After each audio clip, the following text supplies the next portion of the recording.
everybody, and welcome back to Pick and Roll. This is your daily or every weekday NBA betting show on the Board YouTube channel, which is, of course, the NBA content division of the Hammer Betting Network. You can visit thehammer.bet for all of your sports betting content needs during the All-Star break, especially when there's not as much NBA to bet on other than the weekend where we have those festivities, which we're going to go through a little bit later on in today's show. But if you guys been enjoying the content on this channel in particular, please make sure you hit the like button to support us and make sure you also subscribe. I mean, we had a lot of subscribers come through yesterday, and yesterday's actually was our most viewed stream thus far. So thank you guys for supporting us as we transition just primarily to YouTube. Unfortunately, we do so people were looking forward to this part, but we do have to update the hook counter. This was supposed to be a little bit of an experiment where I just showcased that eventually it all evens out. It will all get back to 500. I don't think that's going to happen. We're at the point where I think we are going to we're able to classify this as a pretty unlucky season. Since we started counting, we have lost 5 bets to the hook, and we only have won on the hook, and that's a swing of more than 4 units, maybe even close to 5 units on those the 4 difference that is, because we have 1 hook win and we have 5 hook losses. That is 4 hooks that have been losses in a row. Brandon Ingram, unfortunately, over there. We're looking forward to the regression. People are saying it's going to be an insane run when this eventually evens out, but I don't think that's going to happen. Let's pull up the bets from yesterday so we can see what went on. It was, at least, the hook did not cost us too much here. It was a split day on this one, 2-2, so we lose the VIG, unfortunately. We're 90 and 72 on the season now, 4%, just under 4% ROI, plus 7.3 units. Excuse me. Brandon Ingram over 25.5. He ends on 25. That was the hook loss. A lot to cover here. Pips, just sum up the entire slate of betting in general, just so we can get to the official pick soon. We only have one pick, so we can go through it to this because there are some interesting spots that I need to talk. So let's first start with the winners. We'll talk about it in the discussion, so I will leave that one out. The Bulls Pacers one you're referring to. How about those Bulls blowing a 24-point lead? As you said, we'll talk more later. Second, the winner was in the Sixers Cavaliers game, where a blowout almost killed this, but it did win in the end. Yeah, I don't believe in blowouts by Doc Rivers. I wasn't. Yes, that's true. I wasn't concerned about this one. It was like they were down 30, but I was like, they'll make a run. And especially when I said, this one was interesting. So the game started, and Embiid was actually showing on the hedging the screens, and it was a panic attack by Cleveland Cavaliers because when you hedge the screens, you take away Mitchell's best offensive weapon, and you take away Garland's best offensive weapon, and so they just hedged the screens and left wide open Okoro and Evan Mobley in the corners. So imagine taking away best offensive weapon of Garland and Mitchell, and the cost is wide open Okoro and Evan Mobley. Every team will do this in the playoffs. Yep. And they completely shut down offense. I think they scored 35 points in the first half. They were and these hedges of the screens created turnovers, and 76ers scored a ton of points through transition, and that's why the lead was so big at the halftime. And the second half, Doc Rivers went back to drop coverage with Embiid. And when I saw this, Cleveland maybe can even win this at the end, and they had a chance at the end, but 76ers made some lucky shots and won the game. So it was interesting. One of the most interesting games of the season so far. For everyone that was watching, it's not 76ers are making everything in the first half, and someone would say Cleveland can make a bucket. It's Warriors. No, it was 76ers being up 25 at the half was a realistic, like the way they were playing the defense and everything. So it's interesting. And we'll pull up the unfortunate losing play here in the Grizzlies Jazz game. This one also got a little bit out of hand, but Colin Sexton only gets 3 minutes before an injury takes him out of the game. John Morant also does not cover, but feeling maybe if John Morant, sorry, maybe if Sexton was playing, this all plays out differently. But chalk that up with a loss next to the Brandon Ingram. Any thoughts on this one? It's interesting that Ja Morant had the second worst game of the season when we bet on him in a great matchup.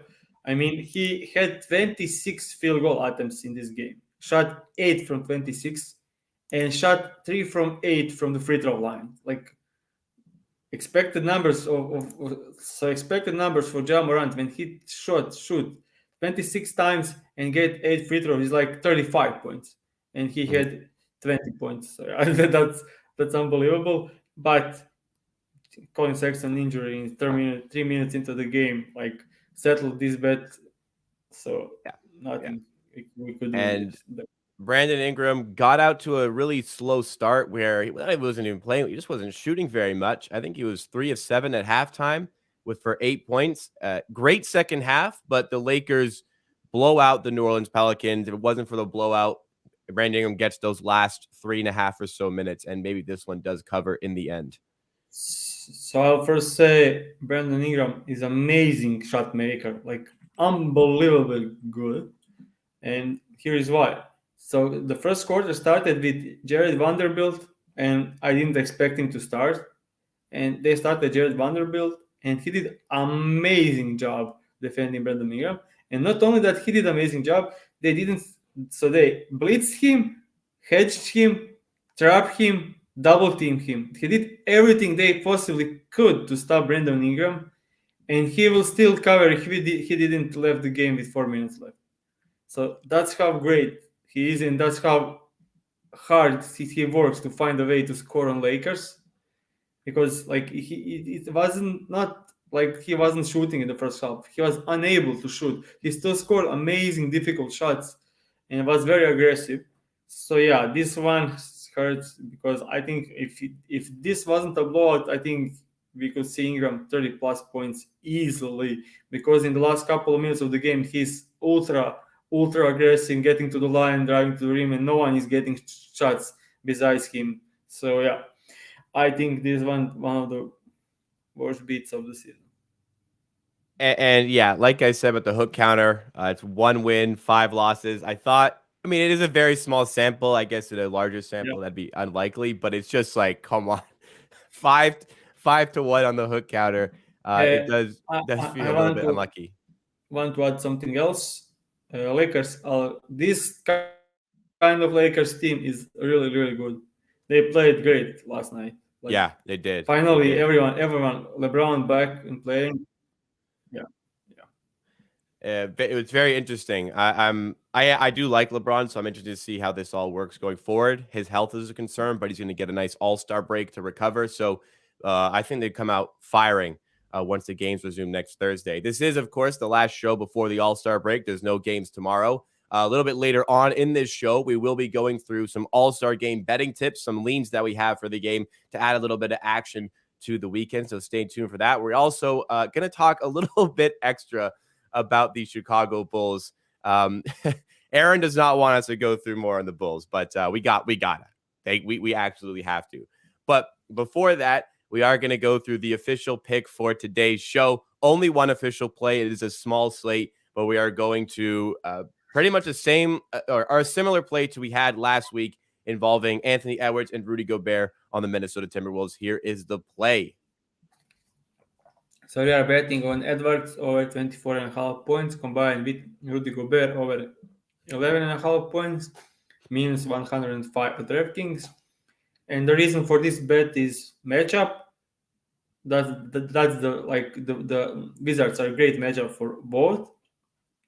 And the second reason is Mike Conley playing at the creator and Jordan McLaughlin getting back. So they have like 48 minutes of great creators on the floor.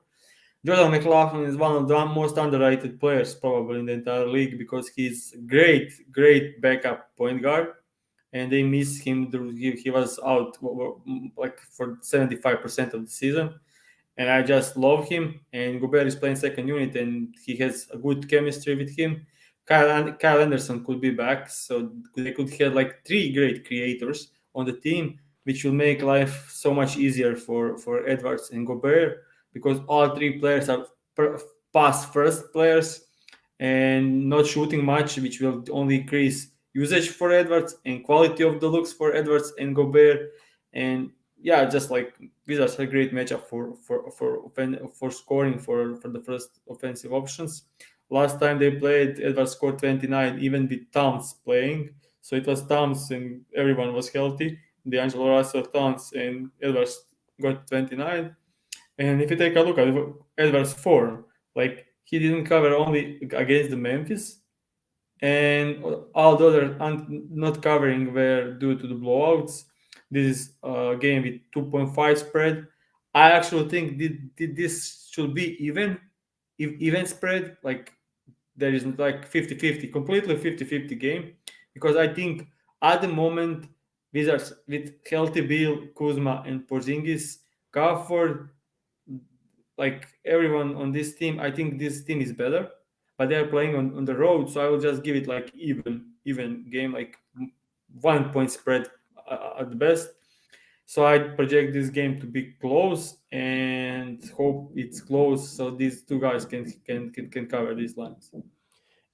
You mentioned Mike Conley. We spoke about this as well on our trade deadline stream and after the fact, and where matchups we can find some extra value in. Rudy Gobert is one that definitely you can find that. It seems like the Timberwolves traded for Conley just to improve Rudy Gobert. In fact, you went as far as to say this is just to make the trade look better. This is not really much about winning. It's about looking better for giving away 4 first-round picks and Walker Kessler to the Utah Jazz. And Kessler looks like an outstanding pick that the Minnesota Timberwolves made. So 5 first-round picks. So hopefully he's looking better tonight in this play as we have him on this same game parlay. Okay. I mean, Yeah. just so the last game, the first game with Mike Conley, they were playing the Memphis Grizzlies, and that really didn't go. It was a terrible game for everyone. They lost by 20, and then next game they beat Dallas Mavericks with Doncic and Kyrie, and Edwards scored 32 points and Gobert had 21, and that's the second highest scoring game for Gobert since over the last 2 months or even more. So it looks like he opened up something for Gobert, and yeah. All right, let's transition now into before we go into the All-Star talk, we're going to go back to the recap, talk about one of the winning plays. Something Pips wanted to talk about. This was in the Pacers bet where we do get the win on Halliburton and Buddy Hield on the same game parlay, but it was a very slow start by the Indiana Pacers. The Chicago Bulls did get out to a 24-point lead. The Bulls lost. The Bulls have lost 5 in a row. We spoke about them a lot this week, but you can't. It's every day it's something worse. They blow a 24-point lead here. And something of interest to Pips in this one was that the Indiana Pacers went with a pretty weird starting lineup here. They decided to go with TJ McConnell from the start, and Pacers head coach Carlisle said that this was not a great coaching idea. Pips, you wanted to elaborate on kind of your thoughts about the way the Pacers started and ultimately where it all falls apart for the Bulls once again. So I wouldn't say like, okay, when you look at the result, Bulls blow out the lead. But in the first place, the coach gave them that lead with starting TJ McConnell. Like that's one of the worst the ideas anyone had in this entire season. When I saw TJ McConnell starting, I was like so confused. Like this cannot work like on any level. I spoke to a couple of people and said like, look at this. Like this won't work. Like they will get annihilated. And they scored 12 points in the first 11 minutes. And that's why because they were playing TJ McConnell. Like so for instance, like you have like I think the idea was to like have Halliburton playing more off the ball, which has some common sense if TJ McConnell was a great shooter. But you had like Tyrese Halliburton driving to the rim, and then the only option to kick out the ball was TJ McConnell wide open on the three, and that ended up with the biggest brick of the night. And what that did to Buddy Hield, players that usually track Buddy Hield running off the screens could just focus two players on Buddy Hield and leave TJ McConnell wide open. So you have no openings for Buddy Hield. You don't have options from Halliburton to pass, and you have wide open TJ McConnell. Like that completely locked down their offense. And we had Halliburton assist, which is not working clearly with TJ McConnell. That's like with TJ starting, I was like thinking to bet under Halliburton assist, and it will be a winner because these 10 minutes with TJ McConnell, Halliburton had 0 assists. Yes. And Hield in the first quarter had 0 field goal attempts. Like he didn't touch the ball at all. Like it didn't make any sense. And the second half, he went back to Nemhard. Hield scores 5 threes in a quarter, and Halliburton get up to like 7 assists, and they win the game. Yes. Like it was so simple. Like if they started the game the same way, I think we could see a blowout by the Pacers, and Hield scoring like 5-6 threes, and Halliburton getting to a 10 assists. This first quarter like ruined completely the game, but fortunately he gave up on that in the second half, and they made the run back. Like it just amazes me that NBA coach on that level is able to do that kind of mistake when even some like casual fans can figure out that doesn't have any sense to work. And a testament to Chicago that they still could not win this game. Yesterday, we talked about how lucky they've been with opposition shooting percentages. Well, in this case, they got lucky with opposition matchups, and they still could not take advantage. I mean, I honestly feel bad for Chicago fans. Like this is such a soul-sucking team to be watching right now. I don't even know how that would feel to watch all of that unfold yet again against the Indiana Pacers here. But we've spoken enough about the Chicago Bulls in the last week or so. So we're going to move out of that. We're going to go to NBA All-Star Game, betting advice, leans, anything related to the weekend of all the festivities and the game. Just a second here. We're going to be back on Pick and Roll on Thursday with this specific show. It's not going to be a complete dry week of content, though, over here from an NBA perspective. I will be likely doing some content next week talking about team futures and player futures. I imagine those will be separate videos next week. I will be involved in those. Pips will be enjoying a nice little vacation away from the game. So we'll give him some nice time off there. I'll also be streaming live for the NBA All-Star Skills Competition. So the skills contest, three-point contest, dunk contest on the Hammer HQ YouTube channel. That's where me and Pips did our trade deadline stream. I'll be going live there on Saturday with some other guests that we need to finalize there. But before we go into the All-Star stuff, reminding you guys to hit that like button, subscribe to the channel as well, show your support to the board and Pick and Roll. All right. I mean, you can pull up like the odds for competitions live now. I didn't check out a lot. I've got them ready. Listen, I know what I'm doing as a producer. I've got them ready to go here. NBA All-Star Game is set to take place this weekend in Utah. We had a bit of a change to the three-point contest, but we're going to go through all of the skills contest, three-point contest, dunk contest, all the odds there, as well as the game odds to try to find you the best lines, the best bets that you can make. All right, producer here. I got it ready. We have all the lines up here I found that have any sort of significance here. So we have the skills challenge, which is a 3-team festivity now. We have the actual game, Team Giannis versus Team LeBron. The teams have not been picked yet, by the way. We have the three-point contest. Julius Randle, by the way, has just been announced to be replacing Anthony Simons, who's going to miss this one through injury. How they decided to allow it to be Julius Randle. Yes, that was my reaction when I saw that about 30 minutes ago. And we also have the dunk contest, maybe the most anticipated event, although no high caliber players, but maybe some high caliber dunkers over here. So, Pips, anything jumping out to you that you see on the list here? So, like the skills challenge, is that changed this season, or like it's still the same way of the competition? So, It's the same as it was last year. So it's like a gauntlet, first of all. Then there's like a shooting competition where you shoot from different spots in the court. It's not all like 3-point centric, but there are 3-pointers involved. There's dribbling involved. There's passing involved. who out of all these players, like only one can make a 3-pointer? Like, Um, yeah, that's likely why there's such the team Antetokounmpo is such underdogs here. Thanasis isn't much of a shooter. Alex yeah, Antetokounmpo, granted, is the but best of the brothers, but Ivy, he's still not great. Banquero, Ivy, and Jabari Smith can make the three for their lives. There's So I, not a lot of shooting involved, but there is some shooting involved. I will say you every player will have to take at least a couple 3-pointers. so yeah, I'll then probably go with favorites, and that's the one thing in this competition that's the most important part of this is like, will they have fun or will they try hard?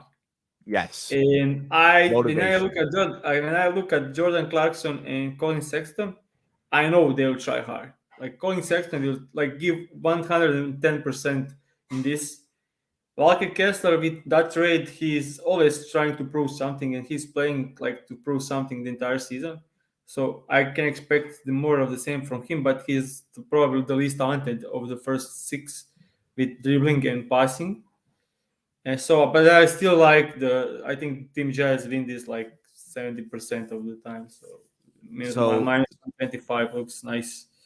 so there's 3 events for the skills challenge. The first event is the team relay. So you have to make an outlet pass into a small target. You have to dribble like weaving through obstacles.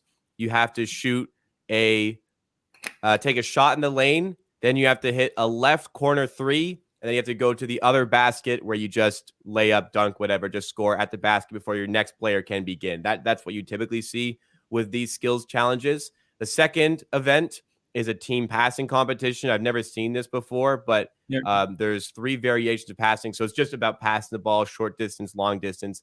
And the final one is team shooting. There's 5 spots on the court where I think you shoot, immediately rebound, and then pass it to one of your teammates. There is some 3-point shots. There's deep threes. There's top of the key. There's elbow extended. And then there's a 10-foot jump shot. So nothing like right at the rim, but very short jumpers involved for that. So the right balance, I think, as well, is with the Team Jazz. And I kind of agree with your sentiments on you have to really handicap motivation. I think a lot of this is going to be handicapping motivation. How motivated are these guys to actually succeed? And I'm with you that the Team Jazz in front of the home crowd, that's probably where I lean, and the betting odds would support that one as I well. think I think rookies will try hard, but no one can shoot on that team. Like Jabari Smith is their best shooter here, and he's not shooting 30% from three. So like that difficult. Mhm. So I think like Team Jazz has a slight favorite in this one. They like I'm completely ignoring Team Antetokounmpo because no one can shoot on that team. So like I'll say like if 50-50 between first two teams, I'll give like 70-30 to Team Jazz.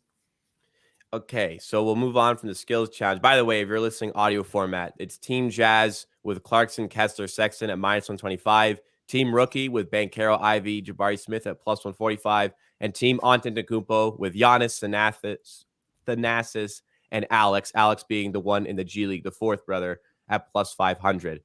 Let's move to the 3-point contest. So as I mentioned, Julius Randle is the late addition here. I'll actually read all these out. So we have Buddy Hield at 425, Lillard 450, Kevin Huerter plus 500, Jason Tatum plus 550, Tyrese Halliburton plus 550, Tyler Hero plus 550, Lowry Markkanen plus 600, and finally Julius Randle plus 700.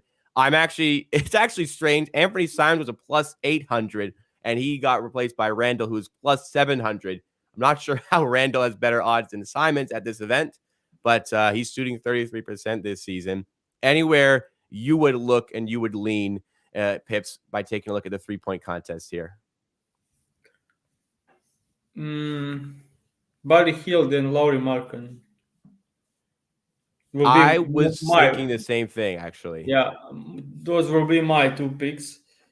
I don't think like it's Kevin Huerter, Jason Tatum, Tyrese Halliburton, and are like the motion shooters, and this is not like the way of shooting that suits them. So I'm completely ignoring Julius Randle, and I am the as two well. guys left are Damian Lillard and Tyler Hero. Lillard was already playing in those competitions and never did great, as I can remember. Mhm. And Tyler Hero, I'm not huge Tyler Hero believer, so I would say Buddy Hield, the best shooter on this list. So so I would say like 50% chance that either Hield or Markkanen wins this. So getting Interesting. 425 and plus 600, I think that's nice.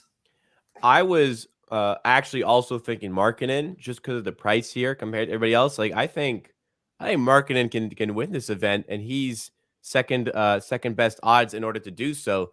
I don't have a ton of faith in a lot of the other guys. Lillard, I agree with. He's struggled in the past. Buddy Hield's a previous 3-point contest champion, so obviously well, not obviously, but he is the favorite here. I don't mind Kevin Huerter here as well, but I I don't like also lean Markkinen on this one. I don't like Werther. He's Yeah, great off screen shooter. It's like he fair has enough. like his shooting form is like not the way he can shoot in the competition. Like so that's my takeaway here. Like of course he can win, but I don't think it's like and his shooting is way down like over the last couple of months. So he started red hot and now like in the 35% zone over the last 2 months. So I'll say like Hield and Markkanen, but of course, like everyone on this list makes sense besides Julius Randle. Yeah, I agree. I can see anybody winning it. I'd be shocked if Julius Randle won this, but nothing is impossible with these events. I'm actually I wouldn't be shocked if he has like unbelievable first round, but I don't think he can repeat it twice because That's he's a good point. known as when he gets hot, like he will make 6 or 7 threes. Like against the Raptors, like one game and he like made six. Like when he gets hot, he can Yeah, get yeah, going, yeah. but I don't think he can repeat it twice. That's a good point. Yeah. Somebody that Chance mentions here, Hero has a better chance than most think. As a member of the Pick and Roll show, I am not putting my money on Tyler Hero again in this spot. We've had a lot of bad luck with Tyler Hero on this show. Not that like that factors in a lot. I didn't really want to bet him anyway, but I'm definitely not gonna. If I'm on the fence, I'm definitely not going with Tyler Hero in this scenario. But hey, everybody's free to do as they please. I don't put it past him winning this. Let's go to the dunk contest. Down here, we have Jericho Sims at plus 170, KJ Martin Jr. KJ Martin at plus 210, Mac McClung at plus 250, and Trey Murphy at plus 320. By the way, for all these odds here, the white screens are the skills challenge and 3-point contest where BetMGM. Dunk contest was pulled from DK as well as the game odds. I'm confident you'd be able to find better prices elsewhere if you shopped around. This was just easy, and I know you guys have these books. So, Pips, dunk contest. You watch KJ Martin a lot. Anything you see that you might be interested in taking a flyer on from here? Yeah, I'll bet KJ Martin. KJ Martin. Any reasoning? Or just is that a homer pick? Is that you've seen him fly in game dunks? What's the handicap? Yeah, he can fly, man. Like that dude is like jumping out of trampoline, and he has some. I don't know if he can pull like interesting dunks. Like it would be like fun, but man, like his elevation is amazing. Like he had one season when he like in span of 10 games blocked Giannis Antetokounmpo, Embiid, and LeBron James. Like he can fly. Like he blocked Kristaps Porzingis, Brook Lopez, 7 footers all the way, and he has amazing dunks. You can just throw the ball and like turn other side, and he'll dunk. So I think KJ will have a great chance of winning it. I think his agility is better than Jericho Sims. Jericho I Sims agree. could have like a huge lead, but never was a fan of like heavy centers in these competitions. So I think KJ Martin has like agility to pull up some amazing stuff. McClung, who? Like when I You say don't know, you who, don't know who Mac McClung is? I know, but like who? Like casual fan probably never He's, heard of him. well, he's He has two NBA I want to put games. this I want to put this respectfully. He's like more known for being like a social media presence as a basketball player. Well, he's in the G League, I believe, right now, but he is very famous for some like big highlights. Like he's won a lower level dunk contest before. He has insane hops. He's only like 6'2", but he's got really good hops. And I would say this is the person who has the most to gain from winning this event. So I would say he's going in with the highest amount of motivation. In terms of can he match the level of somebody like KJ Martin, that's where my questions would come in. But at least how I'm feeling about all this, I agree with you on Jericho Sims. I don't think he has the agility to pull off crazy enough dunks to win this contest. KJ Martin, I am leaning towards him. I also, just like I said, for McClung, it's a little bit bizarre. It's not the first time they've done it. Derek Jones Jr. has been in the G League and he has participated in this before. He also won it as an NBA player. But for an entertainment factor, McClung can definitely bring that. And I think he's got a solid chance. Trey Murphy, I would not bet on here. I just don't think he's going to be able to compete with these other guys. And he was a late addition. He has some in-game crazy dunks, but I don't think he has like on that level to perform. But Mm-hmm. he has some in-game crazy dunks this season. He can dunk for sure, like he can leap, but I don't know. I think KJ Martin has this like I'm watching this dude every night, and he can fly, man. Like legit, he can be like. Yeah, I see what you're saying there. 905 Yada says that Mac was one of the best dunkers in high school. That's what really made him popular. So bringing him in here, I don't put it past them. I would also I'm not just by the way I'm not just agreeing with you and everything, but I also lean KJ Martin here. I actually did quite a bit of research before we did this show for the dunk contest, and KJ Martin I think has the highest upside for this competition. But I also think I might go for a little bit on both here. I believe Mac McClung just because he has the most to gain from this event. He has the highest motivation. I think he could really put on a show here. So I kind of like that spot on him. Again, I think you could find some better I'll prices also on other spot. say I'll also say KJ Martin motivation is like 100% for this. Like he's just that dude. Like He's that yeah, guy. can't wait. Yeah. He's that Certified. guy. All right, let's go to the final piece that we have here. We have the game odds. So this is not very widely available. BetMGM has money line up. FanDuel has the same spread up here. I'm curious because we don't have the teams yet. They have not been picked yet. All we know is that one team is led by Giannis, one team is led by LeBron. I will say LeBron James has won every single All-Star game since they've switched to the format where it's a team captain who does a draft. But they're doing the draft right before the game this year. I think that's to circumvent injuries changing the teams too much, because I think it was last year Kevin Durant got injured and all of a sudden the game sucked because one team was so stacked compared to the other. It was more than just Kevin Durant and it made it boring. So this might liven it up a little bit here, but not even knowing the teams yet, LeBron is getting the -2 on the spread at -110 here, -130 on the money line at DraftKings. I'll start here.